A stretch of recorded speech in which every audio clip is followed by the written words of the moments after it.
Hi everyone, Manny here. Welcome to the third episode of Mondays with Manny, and this one is called Quickly Correcting a Dangerous Behavior. The video you're about to watch is, in my opinion, easily one of the top most dangerous things a dog can do while living at home with a person. She said I was walking into chaos. Let's see what's going on.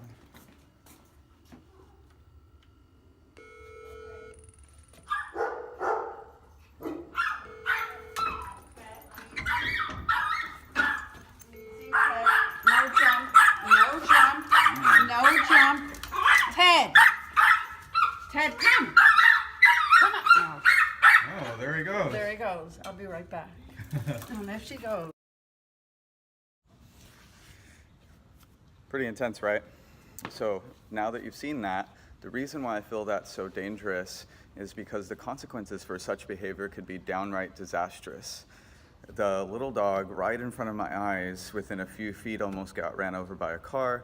It was pretty stressful. The owner had described it was going to be chaotic, and that's exactly what it was. It took us almost a half hour to get the dogs back into the house, and by the end of it, you could feel the sheer amount of stress, the tension, the emotion that was present, and it was pretty clear to me that whatever next steps I took with the owner as far as where the conversation would go, we needed to provide some type of immediate relief to the problem and not start with some type of really time-consuming training plan or slowly conditioned behavior. We had to make it safer, and we had to make it less stressful really, really quickly. So in digging a little bit deeper, I discovered that behaviors such as this and similar had been going on for quite some time, almost 2 years. The bigger dog, at least, was also engaging in playing keep away and jumping on her and guests and counter surfing and all of these types of things. So because there was a lot going on all at the same time, we ultimately decided that the front door was the thing that we needed to address quickly. And so before I get into explaining what exactly it was that we did, I want to show you guys what happened next. So keep in mind this behavior had been going on for a while. We were able to get this in just a matter of a few minutes and make it a lot safer. Check it out.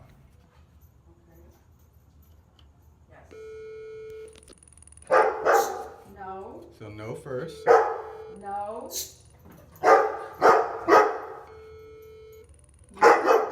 No. Okay. Yeah. So later we can fix the barking. Right now we're working on him giving us space. Okay. Right? So now we can safely get in and get the door closed without them charging. Right. So now what you're going to do is say yes and throw some Yes. treats. Good? Good. Yes. Yes. Good.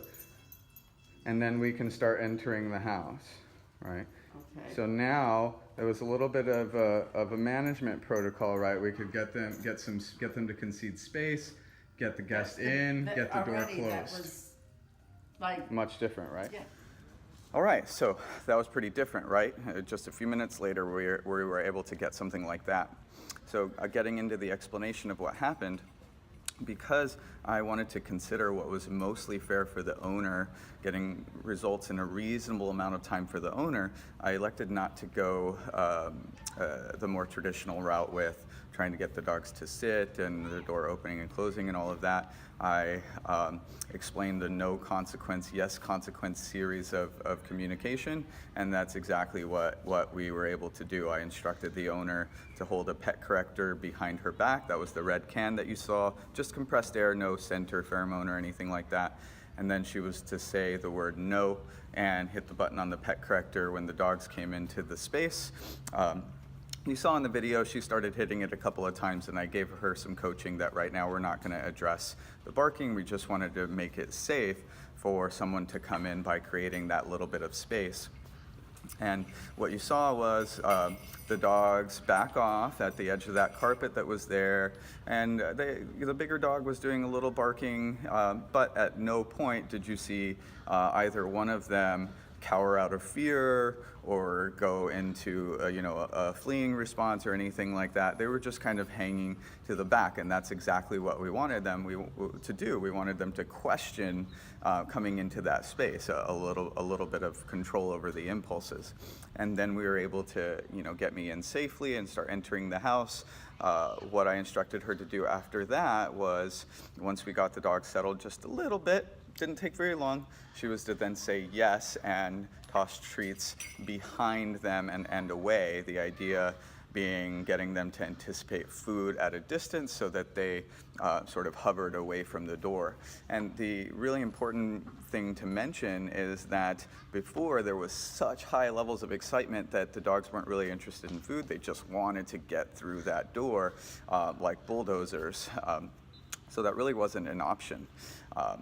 And you saw in the video, in just a matter of a few minutes, we got some pretty cool stuff, and they didn't escape out of the front door again. And I was able to backtrack the conversation and explain to her, once we take the edge off, once we make it safe and more controllable, then yes, part of the discussion is taking a slightly slower, more scenic route, if you will, and teaching them something like parking it on their bed and doing approximations to the door with rewards, and kind of slowly conditioning them to do a calmer behavior at the front door, and then ultimately releasing them off of that spot when we get something good. That definitely is the most ideal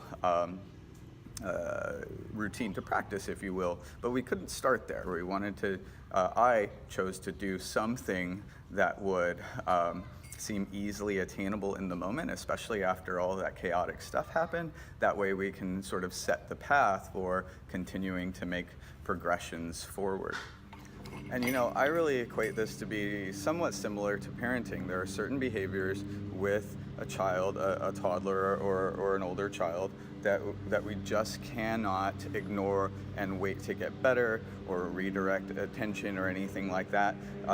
Just imagine it, right? Imagine if your kid dashed through the front door and ran out into traffic, or imagine if your kid was surfing all over the furniture and pouncing on guests and things like that. Would you offer your kid Skittles there? Probably not, right? Or if your kid was shouting at you while you're trying to have a conversation with another adult, right? There comes a point where we're gonna turn our attention to the kid and explain to them exactly why they shouldn't be doing that behavior, right? And we can't exactly do that with dogs because they don't have language to help them perceive things, but we can provide clear and fair consequences on both sides of the spectrum so that we can steer them in a direction that we want, right? With our corrections, we kind of have brakes, and with our rewards, we have steering, and we can, in a fair and reasonable amount of time, start guiding them in the direction that we ultimately want to go. It's really not that different than bringing up children.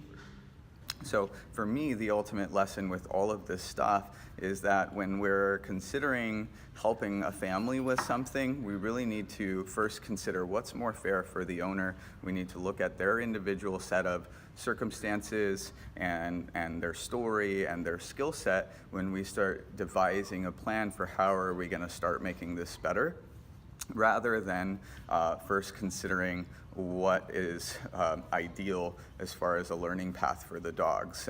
We always want to consider, what the experience is like for the dog, but canine parent training is going to ultimately first consider what is fair and what is attainable for the human in the relationship, and then we're going to marry those two things together.